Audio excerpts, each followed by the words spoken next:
बिस्मिल्लाहिर्रहमानिर्रहीम। आज मैं आपके लिए लेके आई हूँ बहुत ही मज़ेदार टेस्टी ईद की रेसिपी। ईद हो और मीठे में कुछ ना बनाया जाए ये तो हो ही नहीं सकता, तो इसी हिसाब से मैंने आपके लिए लेके आई हूँ बहुत ही मज़े का डेज़र्ट।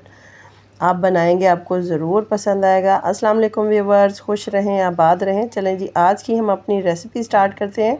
सबसे पहले तो मैंने यहाँ पर लिया है तकरीबन 1 लीटर दूध। आप अपनी क्वांटिटी के मुताबिक भी ले सकते हैं। उसको मैंने गर्म होने के लिए रख दिया है। एक लीटर दूध को मैं अच्छी तरीके से बॉयल करने के लिए रख दूँगी। जब तक ये बॉयल हो जाता है तो हम आगे का स्टेप तैयार कर लेते हैं। यहाँ पे मैंने एक बाउल लिया, उसके अंदर 1 कप के करीब मैंने दूध ऐड किया है और तकरीबन इसके अंदर मैंने 4 चम्मच के करीब मैंने कस्टर्ड पाउडर ऐड किया है और मैंने कस्टर्ड पाउडर जो है वो वनीला फ्लेवर चूज़ किया है। आप अपने मुताबिक भी चूज़ कर सकते हैं, जो आपको पसंद हो आप वही ले सकते हैं। दूध को बॉयल आ चुका है, इसके अंदर मैंने सब्ज़ इलायची ऐड किया है और इसके साथ मैंने इसके अंदर ऐड किया है साबूदाना जो है वो मैंने बॉयल करके ऐड नहीं किया। उसके सारे हम न्यूट्रिएंट जो हैं, उसके जो मिनरल हैं, विटामिन हैं, वो सारे हमने इसमें से हासिल करने हैं, तो इसको वेस्ट नहीं करना, इसके अंदर ही हमने इसको कुक करना है।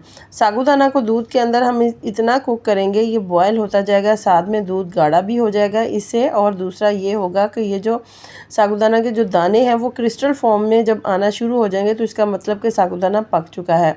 और इसके दाने जो हैं वो मैंने आपको दिखाए हैं, क्रिस्टल फॉर्म में आ चुके हैं। अब जो मैंने कस्टर्ड बना के रखा था, घोल के रखा था दूध के अंदर, वो मैं इसके अंदर ऐड करती जाऊंगी और इसको मैं मिक्स कर लूँगी। इसका कलर जो है वो जो मुझे चाहिए वो कलर नहीं आया, इसलिए इसके अंदर मैंने थोड़ा सा फूड कलर ऐड किया। इसका बिल्कुल भी कोई नुकसान नहीं है, आप बेझिझक इसको इस्तेमाल कर सकते हैं। अगर आप ऐसे ही नहीं डालना चाहते तो थोड़ा सा पानी के अंदर आप इसको मिला सकते हैं, नहीं तो आप जो कस्टर्ड घोल रहे हैं ना दूध के अंदर, उसके अंदर आप थोड़ा सा ऐड कर लें। फिर आपको बिल्कुल भी मुश्किल नहीं होगी, आप आसानी से इसको इसके अंदर ऐड करें और इसको मिक्स करें। ये गाढ़ा हो चुका है। अब इसके अंदर मैंने तकरीबन 1 कप चीनी ऐड किया है।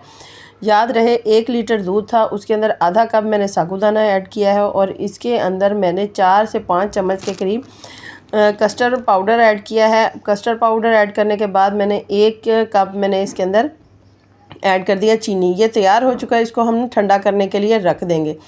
जब तक ये ठंडा हो जाता है हम अपना अगला स्टेप तैयार करते हैं। यहाँ पर मैंने आम लिया है, आम को मैंने क्यूब्स की शेप में कट कर लिया है। इसको मैंने जूसर ग्राइंडर के जग में ऐड करना है। इसके बाद मैं थोड़ी सी इसके अंदर चीनी ऐड करूँगी, यहाँ तक कि आधा कप के करीब इसके अंदर चीनी है और आधा कप के करीब ही मैंने इसके अंदर क्रीम ऐड की है। मैंने बाज़ार की क्रीम ऐड किया, आप जो घर में दूध के ऊपर से उतारते हैं वो क्रीम भी यूज़ कर सकते हैं। और थोड़ा सा मैंने इसके अंदर दूध ऐड किया और इसको ग्राइंड कर लेना है। इसको हम रख देंगे ताकि ये भी अच्छी तरीके से ठंडा हो जाए। जब तक हम ब्रेड के स्लाइसेस जो हैं वो कट कर लेते हैं।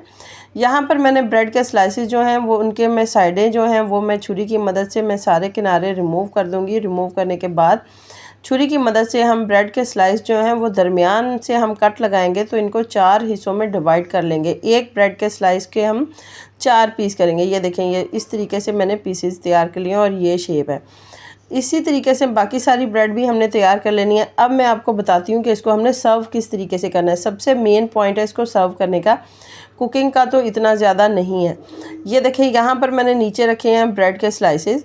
इसके ऊपर जो मैंने सारा पेस्ट बना के रखा था ना कस्टर्ड पाउडर का और इसके अंदर साबूदाना ऐड किया था, वो मैं इसके अंदर फैलाती जाऊंगी। वो अच्छी तरीके से ठंडा हो चुका है। इसको जितना आप ठंडा करेंगे ये उतना ही ज़्यादा मज़े का बनेगा।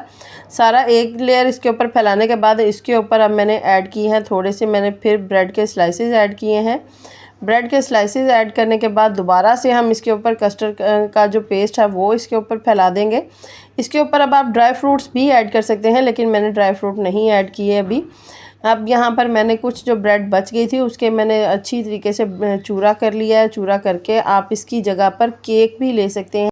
केक के साथ भी वही इसका टेस्ट आएगा जो हम ब्रेड यूज़ करके इसका टेस्ट लेके आएंगे। इस तरीके से अब दोबारा से मैंने इसके ऊपर सारा कस्टर्ड फैला दिया है। सिर्फ यहीं पे हमारा काम ख़त्म नहीं हुआ, जो मैंने मैंगो की प्यूरी बना के रखी थी क्रीम के साथ, वो काफ़ी ठंडी हो चुकी है। वो ऐसे हो गई है जैसे आइसक्रीम होती है।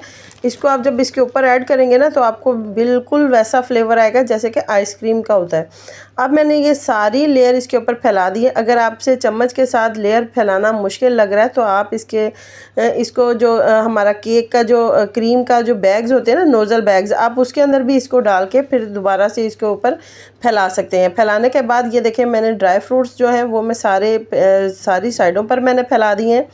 दरमियान में मैंने काजू थोड़े से डाल दिए हैं और इसके साथ मैंने थोड़े से किशमिश इसके अंदर ऐड किए हैं, क्योंकि मैंने कस्टर्ड के अंदर किशमिश ड्राई फ्रूट कुछ भी ऐड नहीं किया था। वो सिंपल हमने ब्रेड और उसके साथ हमने इसको तैयार किया है। बेहतरीन सी हमारी ये रेसिपी तैयार हो चुकी है। बहुत कम बजट के साथ बहुत मज़े की ये रेसिपी, घर में जो चंद चीज़ें मौजूद होती हैं उन्हीं से आप ये बेहतरीन सा मीठा ईद के लिए तैयार कर सकते हैं। बहुत ही ज़्यादा टेस्टी है, बच्चों को बड़ों को सबको बहुत ज़्यादा पसंद आएगी। अगर आपको मेरी ये रेसिपी पसंद आए तो प्लीज़ इसे लाइक करें, शेयर करें, मेरे चैनल को सब्सक्राइब करें। अल्लाह हाफ़िज़।